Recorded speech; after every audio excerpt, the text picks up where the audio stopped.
caught my partner cheating with my best friend. It was Wednesday. I just finished making chicken parmesan, his favorite, when I noticed the time, 7:45 p.m. Mark had texted earlier saying he'd be home by 6:30. Late again. I scraped his plate into the trash, trying not to dwell on how often he'd been stuck at work lately. The house smelled like garlic and resentment. The first red flag was his phone. He'd started leaving it face down, charging in the kitchen instead of his nightstand. When I joked about it, he laughed too hard. Just trying to be present, babe. The second was Hannah, my best friend since college, who'd suddenly canceled our last 3 coffee dates.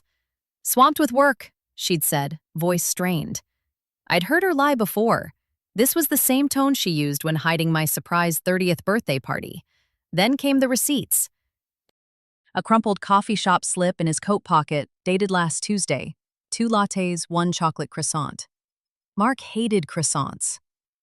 That night, I stared at our ceiling fan, its blades slicing the dark, and wondered why he'd smelled like Hannah's coconut shampoo. The betrayal happened on a Thursday. I'd left work early with a migraine, desperate for Advil and silence. Our street was quiet, our driveway empty. Mark's car wasn't home. But when I stepped inside, I heard music. Bon Iver, his sad boy playlist. Then a laugh, high, familiar, echoed down the hall. Our bedroom door was ajar. I stood there, frozen, as Hannah's hand gripped the headboard, her blonde hair swaying. Mark's voice, low and breathless, said something I couldn't hear. The air smelled like sweat and her vanilla body spray. I didn't scream, didn't cry. I just backed away, numb, and vomited in the petunias outside. They didn't even notice me. Now I'm sitting in a Motel 6, staring at my wedding ring. The front desk clerk gave me a Diet Coke and a pamphlet for a divorce lawyer. My hands won't stop shaking. How many times had they met up? Was it always in our bed? Did they laugh about me after? Hannah's missed calls pile up. My voicemail is a graveyard of please let me explains. Mark's texts alternate between desperation and fury. You weren't supposed to find out like this. Find out what? That my whole life was a joke? That I'd introduced them at our engagement party, grinning like an idiot? I can't eat. Can't sleep. The few times I doze off, I see her tangled in our sheets, his hand on her hip, the same way he'd hold me during thunderstorms.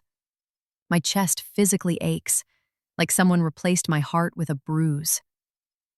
My sister says I should take the house, drain the accounts, salt the earth. My mom wants me to pray on it. All I've managed to do is book a therapy session and buy a pint of ice cream that's currently melting in the sink. I keep circling back to one question. Why? Was I too busy with my job? Did I let myself go after the miscarriage last year? Or was it just easy, convenient, fun? The worst part? A sliver of me still wants him to show up here, to say it was a mistake, to promise it'll never happen again. But another, angrier part hopes they both choke on their guilt. I just don't know how to move forward when every memory feels like a lie. TLDR, walked in on my husband and best friend in our bed. Now I'm adrift in a cheap motel, questioning every choice I've ever made.